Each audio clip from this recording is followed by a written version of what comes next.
Good morning, good afternoon, good evening, good dinner, good morrow, good floro, sorrow, borrow, whatever. A few more years, the casino will be calling us. How you really want? Yeah, I'm gonna make a fucking. I'm gonna make this like a thing. I just want us to get back into the realm of like some funky shit, man. They just seem to be having so much fun. And always be like some random group of white dudes from Liverpool that are just the fun, like they're not, they just like, oh yeah, like, you know, I've always loved you know, my grandma, my pop, you know, we grew up listening to Muddy Waters and things like that, and it was like, yeah, it was amazing. And then they like the best fucking motherfuckers ever. Just some 26-year-old white dude from Manchester, and I love it. I love music, and it just, you know, it's always done great things for me. And you know, I was playing guitar at 3. I could still shit myself, but I could play, and we were always listening to like Miles Davis, and it was amazing, and I loved it. And you know, just happy to be here. That's all. That is a wonderful list to like have exposed your child to, and they grow up with that as their influence. Now, if you talk about most young rappers today, who would they put on their list of influences? Wayne is at everybody's top, and not like he's bad, but it's just like niggas like Wayne. It was a lot of Wayne. And sometimes when I think about it, I'm like, y'all don't know how the versatility he has though. Like, bro did a rock album and was like, you know, like, but it's like Wayne, like, you know, people from like there. It's the rich niggas. Like, it's niggas who like, I feel like, not to say that they don't have bars, but I feel like a lot of it is like dudes who they perceive as, oh, he really got it, like money and life wise, not necessarily always artistry wise, more or less. Right. So, like, say for us growing up, saying that you've listened to John Coltrane and Miles Davis, that's a generation before the generation before you, correct? Mm-hmm. So the generation before Wayne would be like, say, your Rakims and your KRS-Ones. They don't even know those dudes exist. Or like, oh man, that ain't like. I think I sent it to you. The freestyle that Cameron had on Funk Flex show. It was kids in the comments like, oh, man, what they think it's the 90s? Get out of here with that flow. And it's like, that's only one generation from now. Like, that ain't even that long ago. Like, you were young enough to still be able to hear that music. And it's not appealing. That's like me, like, Isley Brothers. Man, don't nobody want to hear that shit. Or even Boys to Men.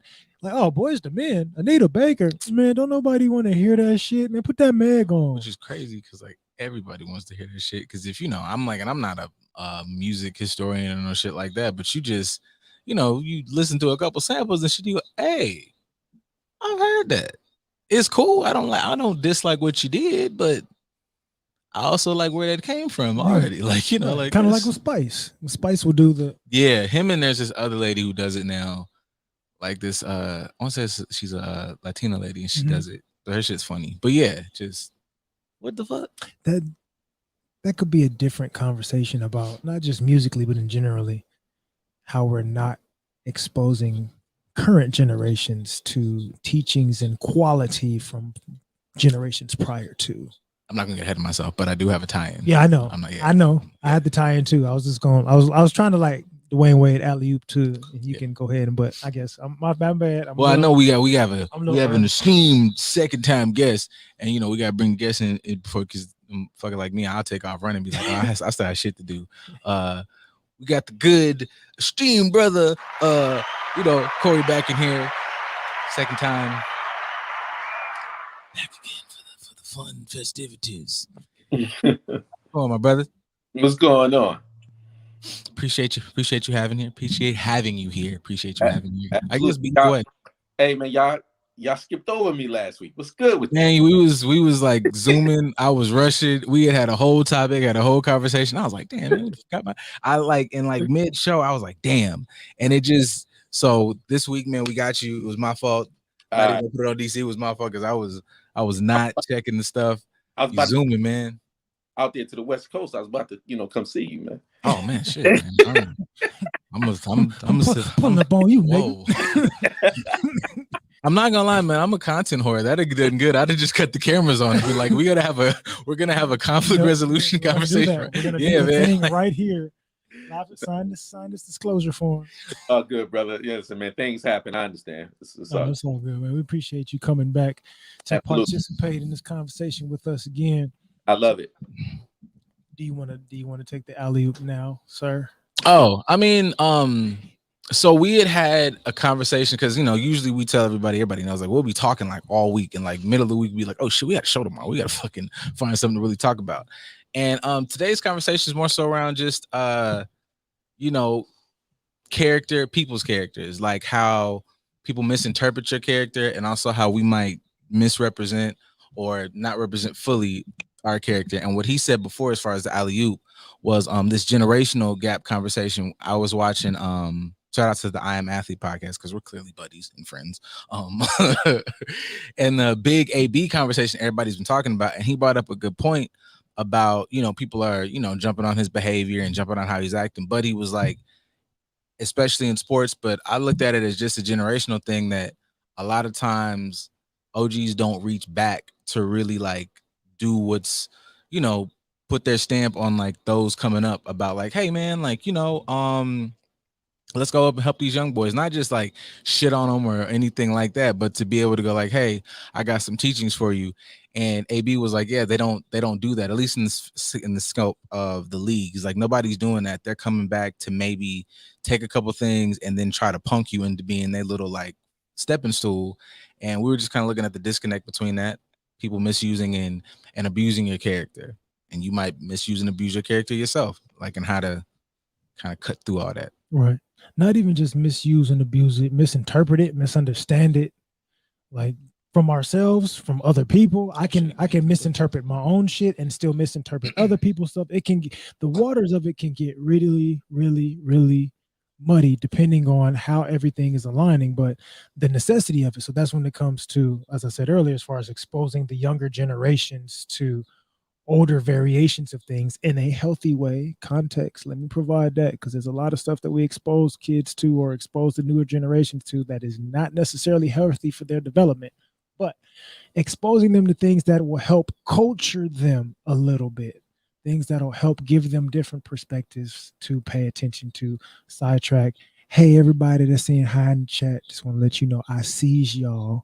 Word. I want y'all to feel neglected, like we not paying attention to you. So hi.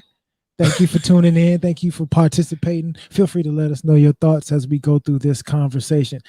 Going back to it. So character, right? Mm-hmm. So the post that I put up, as far as, men not misusing our character and women not confusing our character. That was the word I was looking for. Confused. There we go.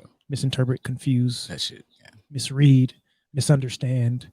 Miss. It's just miss is period. MISS, not MIS and then apostrophe something. MISS, because you didn't miss all this shit. Like something was supposed to be one way. Maybe it didn't get delivered to you in a way that was as perfect for them, but you completely like you in center field, supposed to be fielding balls, and somebody hit a ground to you, and you looking up in the stands wondering where the ball went. Like, you ain't look at the ground. You don't realize what you're supposed to be doing. You have completely misinterpreted what you were supposed to do in this situation. The foundation of that, though, was for us. Like, if we misuse our shit, can we really be mad at, say, lady folk when they misinterpret? No, because that's why like in certain situations, I was having a conversation not too long ago about like just even like Kanye shit or whatever, and like just granted, I have sat up here and like had a lot of conversation about, yes, give the man room to speak, but with who you interact with how you're interacting with this person, with what you play yourself on, like as far as who you are as a person, like you, especially with certain lady folk, man, like you got to eat that. You got to eat the person that you presented as. Like if you present it as like, like when niggas go, like I'm nobody's baller. All right. I got $2 in my account. I want y'all to, that's all I'm gonna tell y'all. But when you a nigga, you like, man, I got it like that. And then the next couple songs, the next couple conversations, the next couple whatever is, all these bitches on me for my paper. Well, my nigga, I'm not gonna hold you. She kind of, that's what you That's what you was selling, and she bought that. So you kind of pay up. You didn't sell like I'm a decent nigga. You didn't sell that I'm funny. You didn't sell that I'm a nice guy. You sold that I'm a balling ass nigga. Yeah. And she was looking for a balling ass nigga, and that's what y'all was on.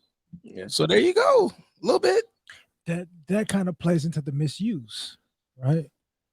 I'm purposefully misusing my talents because I'm trying to conform into something that somebody else wants me to be. So not only am I misusing my talents, my characteristic traits, my attributes, my whatever, I'm neglecting them as well. I'm thinking that they're not good enough. I'm thinking that they won't take me where they need to take me. I'm not nurturing them. I'm not growing them. I'm not taking care of them in a way that's going to like keep them healthy and like I'm not doing any of that because that ain't good enough.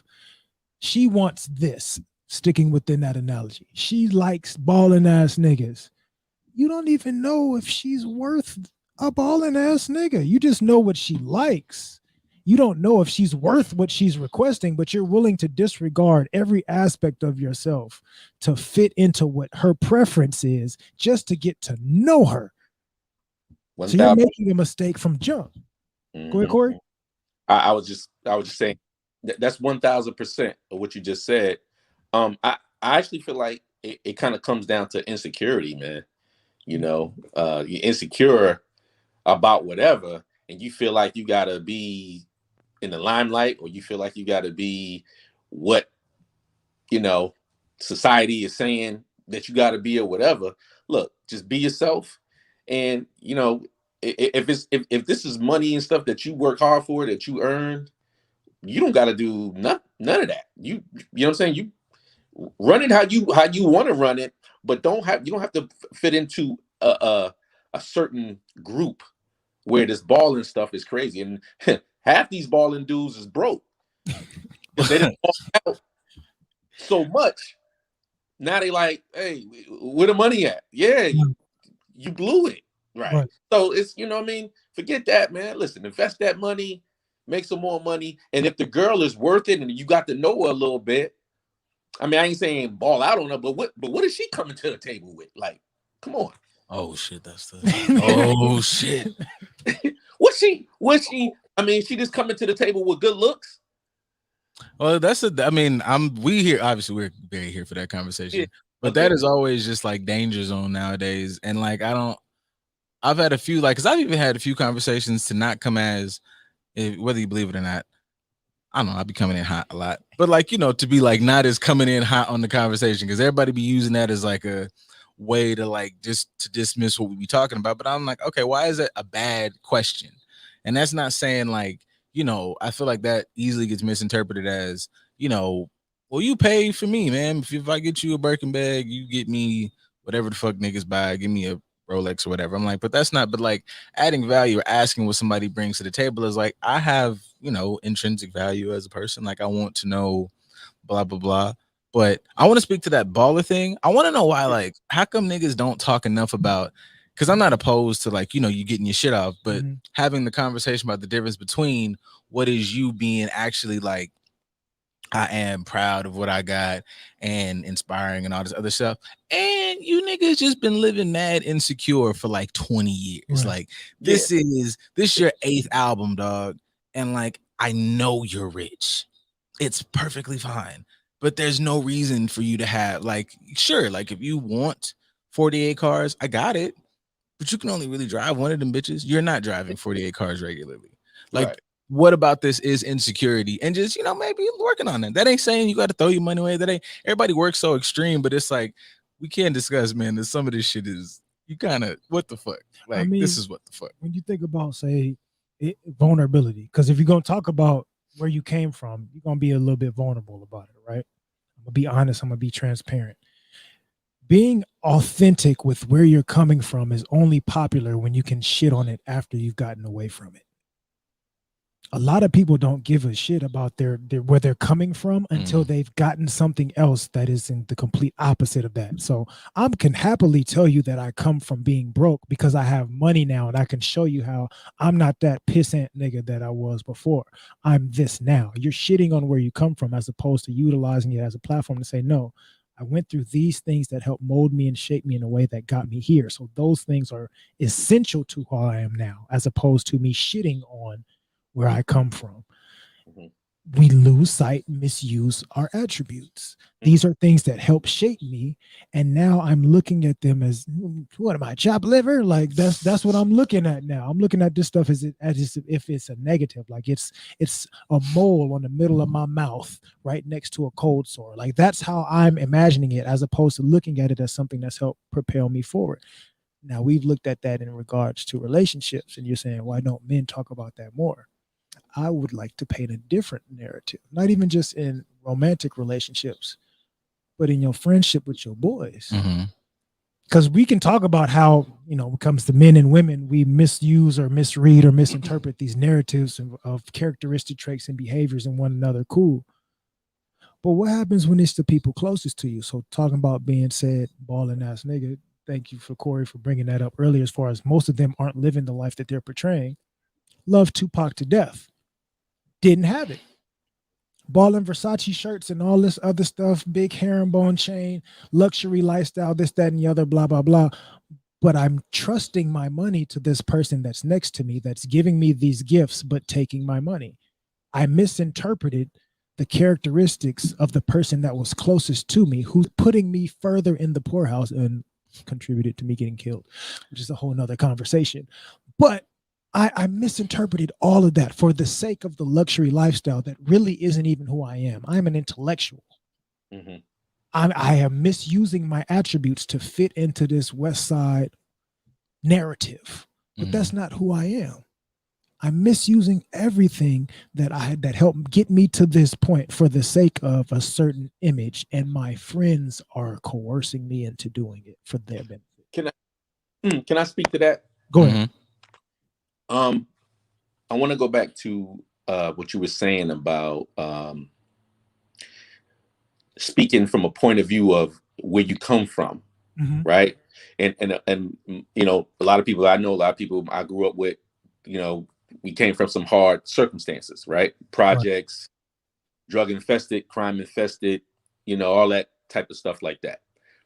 So if you're fortunate enough to make it out of the hood, right, and whether you a rapper, singer, ball player, whatever it is that you make it to, and then all of a sudden you come into a lot of money, my thing is, when you grow, when you all of a sudden have this money falling in your lap, you had no education before that. Absolutely. Right? It's just, if you went from rags pretty much to riches, but in between that, you weren't educated in terms of, once this stuff starts happening for you, what are you going to do? So, like, a lot of black athletes, and specifically black athletes, because I don't really hear too much about it with white athletes, white rappers, white whatever. It's more, I hear a lot of with black athletes. They make hundreds of millions of dollars, and then they go broke after so many years. And if you don't take the time to, I guess, want to listen to somebody that was there and knew how to manage your money, knew how to manage certain things, and you just go off on a tantrum, and you think that money gonna last forever, right? You went for a rude awakening. So so it's just kind of like, people definitely have to get educated, and you do have to have some type of control. And say, yo, I know it could be overwhelming sometimes, because somebody coming to millions of dollars is like, yo, ooh, I can buy this, take my mom's out the hood, buy a crib. Like, you're thinking about all these things you could do, but you're not thinking about how to make this generational. How can we pass this wealth on to our kids, kids, those types of things. So a lot of it comes with that misuse that we were just talking about, is because people that never had before. Right. You know what I mean? And then all of a sudden you have it, and now you don't know. You don't know what to do with it. Don't know what to do. Yeah, you messed up. I can tie that into that, like a bit of that into that AB conversation, because him and Brandon Marsh were having a really good conversation about how to deal with conflict, how to deal with somebody trying you. Also, just for shits and giggles, anybody who's really interested in that situation, like, AB does have like some valid points, but the thing was like how he handled the situation. And from like a lot of his, what am I trying to say? A lot of his perspective was, coming from where I'm from, which makes sense. Like everybody has their own built-in, value system and shit like that from their environment. But I guess being able to, and a part of, I don't know, and part of B Marshall shit was some stuff I agree with and don't agree with, but yeah, a little bit. It was just because a little bit of it was being a little, I'm not saying toss your fucking helmet off and throw that shit in whatever, Right. but the idea that you would always be super calm might be a bit of a overshot. But in a certain realm, it's like, yes, you need to be able to, like, just because that's how you handle it from where you from, understand the shortcomings of where you come from. Right. Like now you're in a bigger spot. You are, you have time to like self-reflect and go, okay, don't let nobody play with you, but also don't go to the extreme over here potentially. Now I don't know. I mean, it seems like his life is not fucking ruined over this, so it's not that big a deal. Just for example purposes, though, like being able to have, the skill set to go, okay, this is where I'm from, but I need to be able to pick apart the good and bad. Because just because I'm from here, we all recognize like everything here is not amazing. Right. So I don't need to carry everything from here with me. Mm-mm. Also, don't lean. There is an argument that like if you're looking at the B Marshall, I'm never big on like at all about leaning so much that you turn into somebody who's capitulating. I'm not with that. Like burn this motherfucker down. Just use a better match. That's all I'm saying. Like you trying to burn it down with some can of matches or thing of matches when you could have probably waited and got a flamethrower, my guy. Like if you're gonna do it right, and just be able to take the bits and pieces that you need. Like everybody kind of runs with, I'm from here and this is me, and it's like, but you don't give yourself time to evaluate the area, but also evaluate yourself. Right. I'll slightly disagree. Slightly. Ooh. Slightly. But first, we have people that have said some things in the chat. We're gonna let y'all see what they talk about. Let's see. Well, hey, that's what you're selling. You have to kind of be, with the item that you fucking selling. Thanks, Zay. Agreed. Not knowing your true worth. Okay. Bars. Don't go broke trying to look rich. Thank y'all. That's a good point right there. He's very vocal on what niggas need to do. Right. But so my slight disagreement. You were saying don't take everything with you from where you come from. Mm-hmm. My would say, yes, take everything with you, but understand how it needs to come with you. Because you can make that excuse all day long. Man, I come from this, I come from that. So you come from not having, right? You come from lack. You come from stretching and knowing how to make things work on a smaller budget. You know how to spend a little bit of money and make it seem like a lot, right? Why aren't you using that skill when it comes to you having a lot of money? You're blowing it on a lot of shit. You're not utilizing the skill that helped shape you into being who you are. You're misusing your attributes. Why? Because it's not glamorous to you. It's not glamorous to me to know how to stretch money, which I saw a similar like meme of somebody saying like Larry Bird, one of the greats, made a ton of money in his career coaching the whole 9 yards. Like, yeah, I drove the same Jeep from damn near start to finish. Different culture understands how to take a certain upbringing with him, even generationally, having that passed down to him and move forward. We may not always have that same thing, but we should.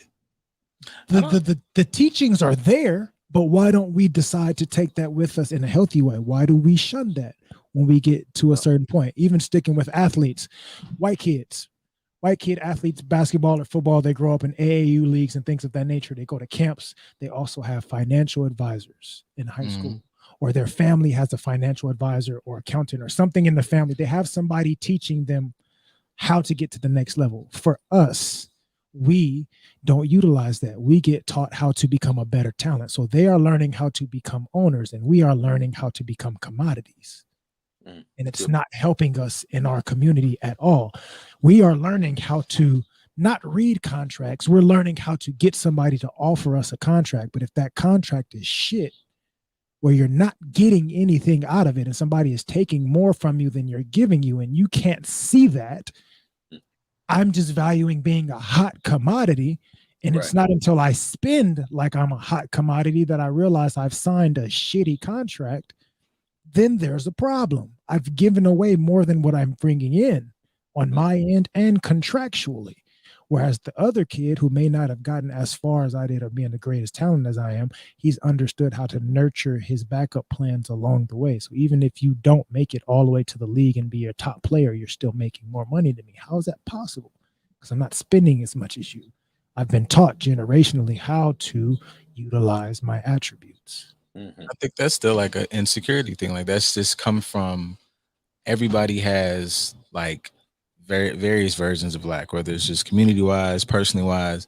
And it's just this, I mean, everybody talks about it, and I know like, things move at their own pace, but just like this understanding of like, stunting here so you can see me, look at me, look like like I fucking got it, as opposed to just like, hey man, like you could just have it. Like there's a different version of having it. I'm not even saying don't, be able to express, because I don't necessarily agree with that. Like I know like there is power in, whether it's not from an ego space, but if you are just like, you look good, even something as simple as you look good, you feel good. Like if you take pride in your appearance, pride in your this and that and the third, but there are, levels to this shit. Like there's one thing to looking good, taking pride in your materials. I enjoy these things because they are a quality product and this, that, and third. But I always think like it's just a simple task of, I don't want to say too simple because I don't want to undermine the niggas need to pay us for this shit, but simply that like looking at yourself, like what is my motivation for doing this? I like nigga, like I could probably, if somebody was like, you want to have a good time,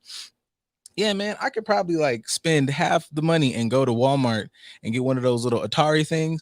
I like PlayStation 5s. Like I like the quality and product of what it gives me. I'm not doing it to stunt. I'm doing it because I truly enjoy this particular product and what it gains me. So I'm gonna pay, I don't know, what is it, $800, whatever the fuck, for this thing, however much, for the system or console or whatever. Or if somebody like, shout out to Breeze, like when I hear this nigga Breeze talk about shoes, it's like I am into the quality, the history of shoes. I know the fabric, I know whatever. Great. Then yes, nigga, go buy those shoes, because for you, it's like an experience of buying art. But if you're out here and your motivation is, motherfuckers finna see me in this, now you might have to just, just sit, I'm not saying throw it away, I'm just saying sit with that a minute, because we walking into some bullshit here, because we getting into you maybe making some moves off some dummy shit. Like, do you like this because it's good, or do you want this because it's pricey? And that's a different motivation that could lead to a lot of different things. That's a complete insecurity. Lord Chat, go ahead. I want to piggyback off what you just said about this whole balling and the reason why people are doing it. So I'm the type of person is like this. Like, so I work really hard, man. I got, my job, I work hard. I like expensive things, I do. Mm-hmm. Now I budget though, right? I'm not gonna take money for my mortgage and then go, ooh, this money for this mortgage, but guess what? I'm about to go buy this whatever. Mm-hmm. I could care less about, what somebody thinks about me, because I know that if I do something, if I buy me something expensive, it's not to impress nobody. I'm doing it just because I felt like I worked hard, and I deserve this because I done worked hard. I worked 60 hours this week. I'm tired, but look, me looking at what I bought myself helps me say, hey, I work hard for that. Nobody gave it to me. Mm-hmm. Hey, nobody gave it to me. This was just off my hard-earned money. I think the difference is just if you can just have that mindset. I remember my aunt told me a long time ago. She said, "Look, if you work hard, I don't care if you go out. If you want to go out and buy you a pair of socks, hey, you worked hard for that. Buy you a pair of socks. Buy you, a couple T-shirts to go with it, or whatever the case is. Like it was, that kind of stuck with me, because it was like, okay, why do we work hard? Like, you know what I'm saying? Like, why do we do the things that we do? Again, those people that's doing it to impress people and try to fit in a certain crowd, they got issues. Right. They need to reassess what they're doing. Absolutely. And why they're doing it. You know what I mean? I remember a long time ago when I was a little younger, like I never thought that I could buy a house, but through some hard work, through some learning from some other people, I was able to buy a house. You know what I'm saying? That was a big step for me. I'm not in competition. I don't care who buy houses or whatever. that's their business. I'm coming from where I come from. It was, you know, a tough road, and hey, I was able to buy a house. So that, hey, you know what I mean? Nobody gave it to me. I worked hard for it. And I just think, yeah, go ahead. I just want to say congratulations. That's just something I feel like should be bigged up. Yep, absolutely. Yeah, I feel like that's a really dope accomplishment. So, yeah. Appreciate the mindset to focus on getting it. The mindset to focus. I'm saying the mindset to focus on getting it is exceptionally important, because what you're saying is important. Like, I worked hard for this. I set a goal for it. I figured out how to do it, even if nobody else told me that I could. A lot of us, going back to the misusing part, we have the effort and the willingness to do something, but we have a lot of energy that we put into doing it wrong and not figuring out how to do it right. It's a lot of Maseratis and Teslas here in LA that's parked in apartment buildings. You can go through Inglewood all day long and you can see some sort of foreign parked at but you don't have no property though. So I know how to put forth this effort and work towards getting the material for a superficial reason, but I don't understand that I could put that same effort and ability into getting something that's more substantial. I don't give a damn what car you driving. I own this house. It's mine. Ain't no car you can pull up that's gonna fly. I own this. You don't even own the car. You're leasing the car. You're paying rent, and you're gonna look at my car like it's, please, I own this. You don't. So the effort can sometimes be put in there, but even the effort can be misguided. Even the effort can be misunderstood. Even the guided can be, misguided by other people. Yeah, I think that, like, once again, like, knowing your community, knowing where you come from, and just how you put effort in, because you might, I've even heard that shit with the kids you work that you talking to them about a plan to buy a house or a plan for school or a plan for this, and niggas like, I'm gonna ball out now because you kind of don't know what tomorrow holds. Like, what am I planning for the future for if you've never really had? If I don't think that I have one. Which, and like for me, that goes back into kind of bolstering up the goddamn AB conversation, because it's like I've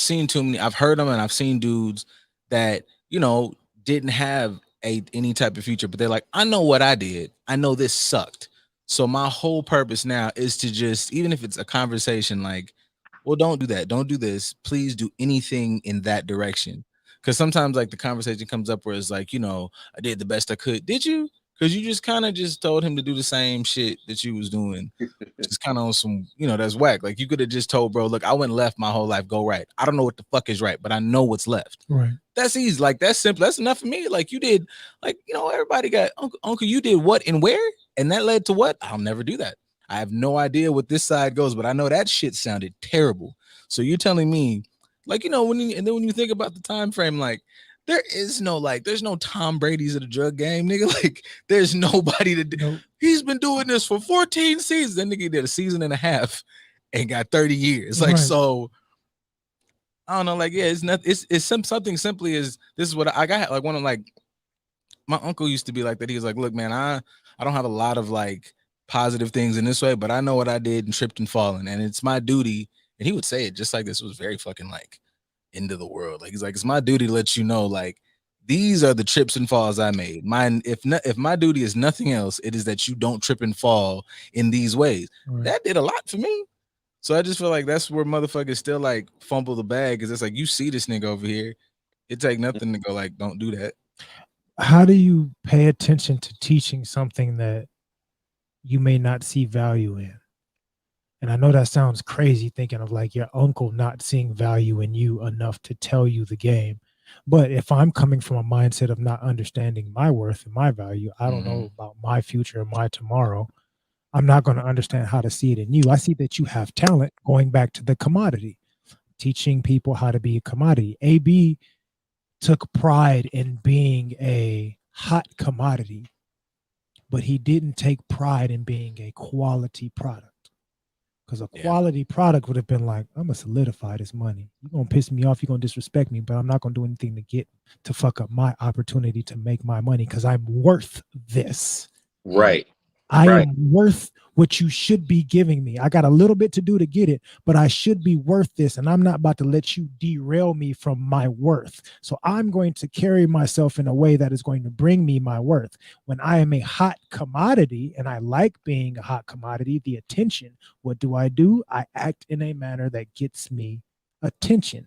You don't value yourself.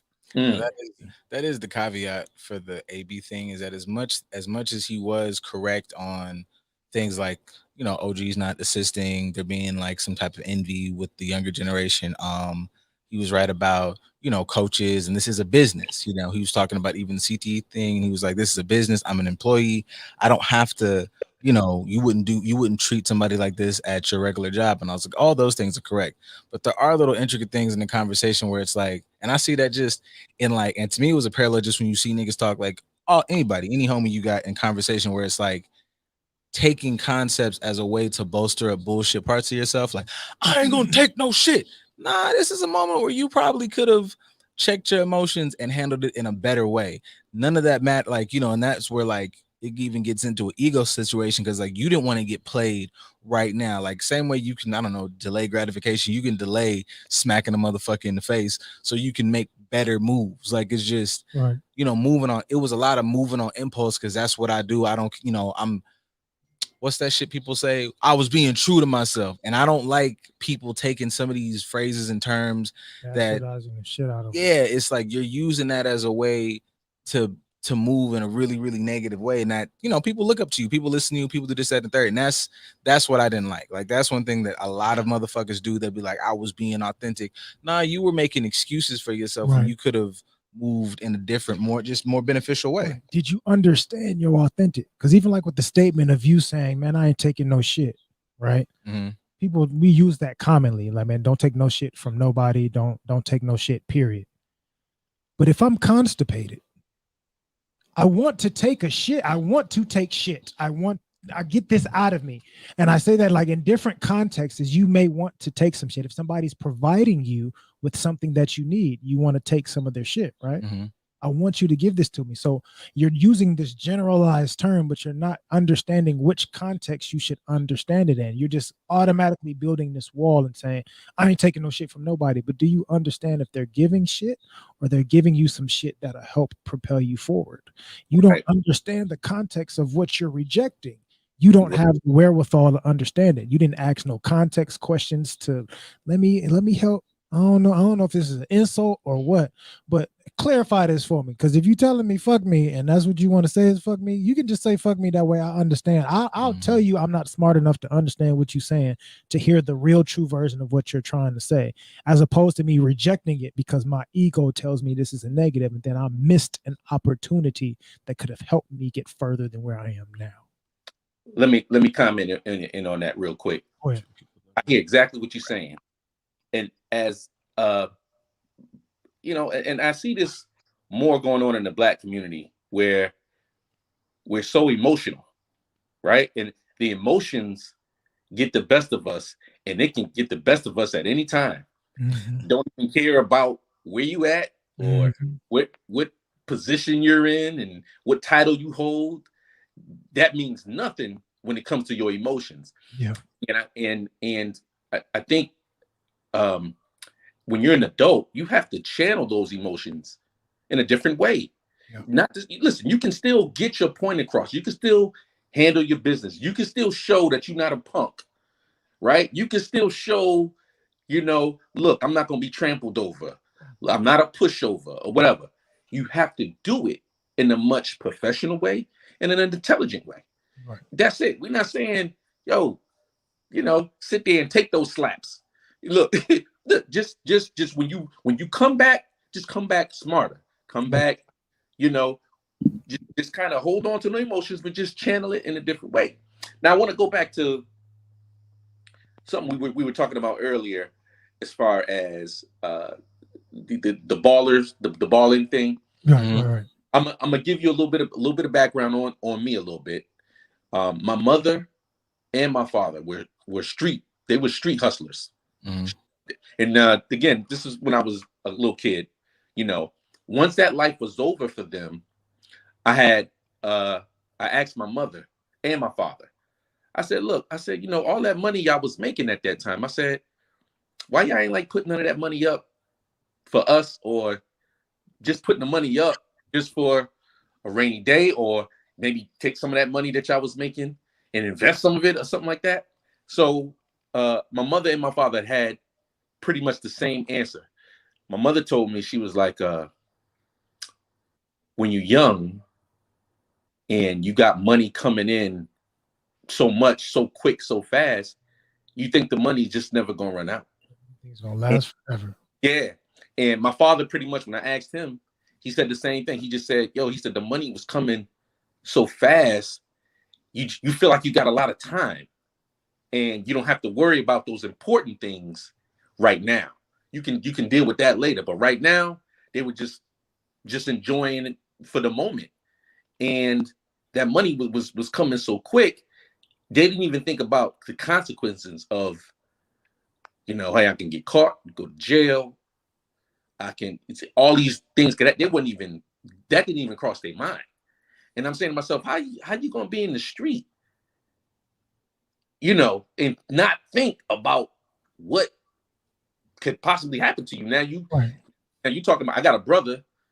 Now you're talking about you got 2 kids that y'all supposed to be taking care of, but who gonna take care of us now? Y'all locked up, like just and I think a lot of these athletes and these rappers and a lot of these people like that, they spending money, and it's a thing of, hey, I'm rich, I got money, and they think they're just gonna keep having it without a plan.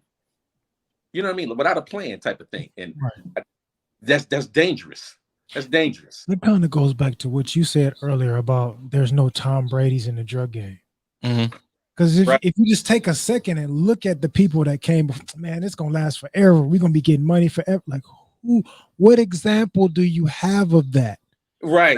Rappers have examples of rappers that went broke because they signed shitty contracts. And you jump in and sign the same 50-50 contract thinking that you're going to, no, you dummy. There's plenty of examples that you didn't pay attention to. Right. Why didn't you pay attention? Same with the drug game. I know at some point, even if I go on a run, which it would be miraculous for me to be balling out for 5 to 6 years without getting pinched, something's going to happen at some point. I don't want to wish that on myself, but if I have kids, if a deal goes bad and I get killed, it ain't even got to have nothing to do with jail. Just something can happen to me. I don't want to have an offshore account. I don't want to have money stashed somewhere that will grow for them just to take care of them in case some shit happened to me.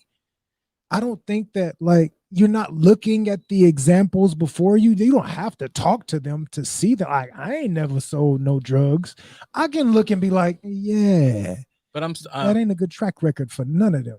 I think that, and I'm trying to figure out, like, if it was just, is a skill set to teach, like, this idea of, Hov did this, you don't have to go through that, but that's a skill set to learn to go, oh, I'll watch this nigga trip and fall he walked over there and stepped in that. I'm not going to walk there. For some reason, there's a disconnect where a lot of us don't have the ability to go, everybody thinks they're going to walk that path and walk it different. Nigga, that's one lane. But there's a whole bunch of different freeways and ways to get to the city. You're specifically taking this route, knowing full well this motherfucker went this way. Everybody thinks they're going to go that way differently, as opposed to, I'm not going to go that way at all. I understand that there are definitely a good percentage that literally don't have a choice.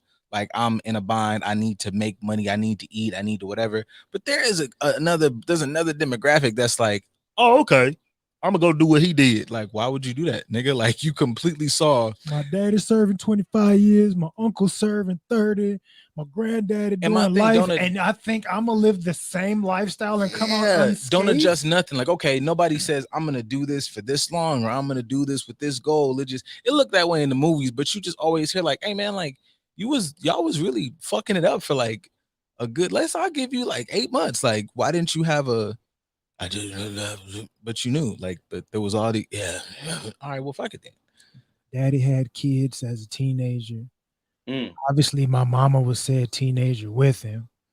My grandmama, everybody had kids early, but I'm in high school out here fucking chasing all the pussy that I can, thinking that I'm going to be invincible, and it's not going to happen to me. Yeah, that's happens commonly in our community. Choosing the wrong individual, choosing the wrong circumstances. When you have examples in front of you that are like, "Hey, stupid," you know this can happen. Right? That ain't gonna happen to me. Arrogance, right. The arrogance. ego, Yeah. ego take over, like you said, Corey. As far as being emotional, we forget that being arrogant, that is an emotional quality that one can display. Get you in trouble every time. That's when you overvalue yourself. You overvalue yourself so much that you don't even understand that value has the potential to drop at some point. That's the danger with with like the AB thing, but just for anybody with a lot of this. And this is not a stance to not know your worth. Everybody should, but knowing your worth, you should literally know what that is. And that doesn't mean that I'm not saying there's no ceiling on what your worth can become, but there is just being self-aware, which is kind of around what this conversation has been, like just understanding, like, are you being confident or is this now teetering on arrogance? And I know that a lot of us will say, like, you got to be a little arrogant because you might have seen somebody get popular or make good moves being flashy. And it's like, no, man, you have to conquer your fear. That's not arrogance. That's like, I'm going to believe in myself to the nth degree. But misinterpreting and once again, misusing and confusing all of these concepts is again what comes back to fucking us all in the ass, and not in the way you want, if that's what you're into. But like, just like, yeah, you just going like, I am, the baddest motherfucker ever. Now you get arrogant, and arrogance is how you just bite off just a little more than you can chew. It ain't nothing wrong with being, I don't know, man, I'm not gonna say humble, just being honest. I can only bite off this much. That's cool. Chew that motherfucker, bud. Even look, like I said, looking at the examples around you, say with, for instance, in rap, everybody says they're the best. Who doesn't say they're the best? Who doesn't say I got the game in a chokehold? Everybody says that. Even when you broke on your mixtape, you saying it like you ain't nobody yet, but everybody says it. Shout out.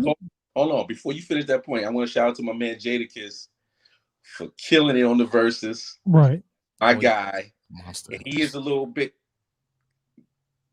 he's definitely confident, but he's teetering in his lyrics.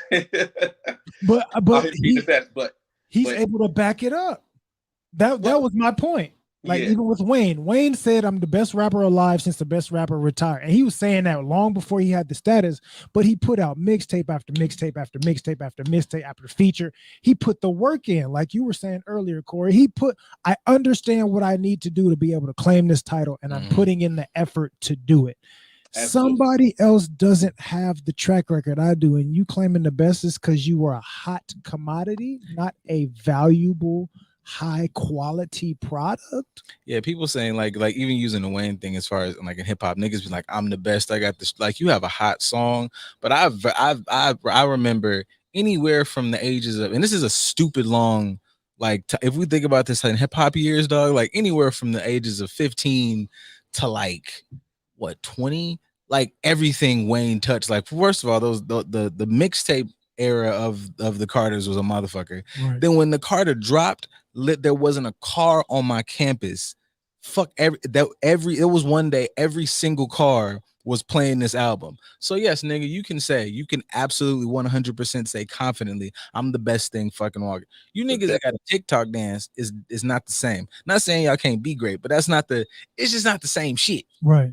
You gotta go out there and you gotta prove it. The different eras, a different time, and the music now is they're just different.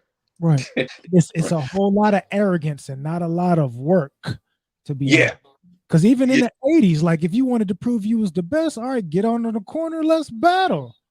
Let's see who's I put up or shut up. Like, let's find out right now. It ain't about who's being. You can have all the gold chains with the Mercedes emblem all you want to, but if you can't spit in this cipher, you ain't shit. So bring it, back it up.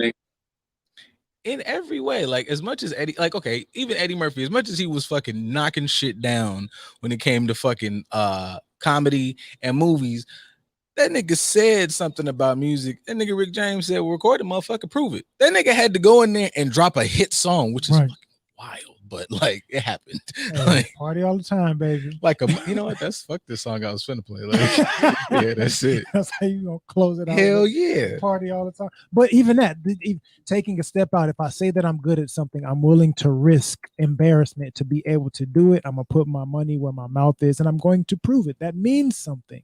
When you think that you can get up there, like Corey mentioned the verses, you can get out there and dipset it and think because you flashy and you look good and you ain't had no preparation, you don't have no craft to what you're doing, you didn't take pride in it, you were happy to be a hot commodity and not high quality. What happened? When you stepped against somebody that was willing to work and be high quality, you got a foot put in your ass. There is no way. This is like we're getting to the end here, folks. There is no way that we out party this generation. Like absolutely, I know for a fact, there is nothing I've ever done that beats my father. And I'm on a white tees and snaps. Fuck no. Like partied like my father in his 20s with this is nothing. With leather outfits, no shirt under chest, out, sweating. I kid you not. I'm dead serious. As a millennial and below, there is zero shit that we can do as a group to fuck with what this here. Yeah, niggas be making fun of Eddie Murphy and like leather out. This was crazy shit. Absolutely. Stuff, motherfucker. Loads of stuff in the party. I'm not gonna lie. Time machine, motherfuckers be going back to 18. I'm going back to 1980, and that's it. I don't need anything else. Maybe the 70s, but that's it. Like, there's nothing else. Y'all not gonna beat this. The night they had probably filming this shit was some shit of legend. Absolutely. And Rick is in charge. Look at this. Oh yeah, they like Mike was probably. I mean, not fucking Eddie was a little sober right here. After this, not paying. Look at her. She ain't even got no bra on, just titties wiggling. That's wonderful. Like, but not paying attention. He was telling us that this was a problem. Like paying attention to certain women is not a good thing, and we just shoot it away and laughed and look at what are we chasing now? The women that like to party all the time. Not me, boy. I ain't got it. Well, not over here, but in general, we like the Instagram girls that's out showing hot commodities. The closed for business sign goes out on this dick at 10 o'clock. So I'm not doing none of that shit. You want to come over? It's 11:30. I'm not even about to let you know I saw this. Hey, look, I like the do not disturb mode on the phone. Absolutely. Look, 10 o'clock, bro. You're not trying to 11, my screen goes black and white. Ain't nothing else for me to see. So wait a minute. Nobody. Okay, so Lord Chad, you in Cali? Yeah. You in Cali? You in Cali too? Where? LA? Yes, sir. Right. I used to stay out there, man. Oh, sure. Let them know if you got anything you trying to pop off, man, before we get up out of here. Yo, man, I salute y'all, man, and y'all stay in touch with me, man. You know. No, we appreciate you, bro. We definitely do. We appreciate the support, Corey. Thank you for coming on the show and participating. I salute y'all. Per usual, Zay, D, fucking gang. Thank y'all. Anybody else that was in the opposite chat, thank y'all for supporting as well. We will be back. We'll be back on Monday with another episode of the JADA Pod. Enjoy the rest of y'all weekend. See y'all later. This is fucking Eddie, y'all.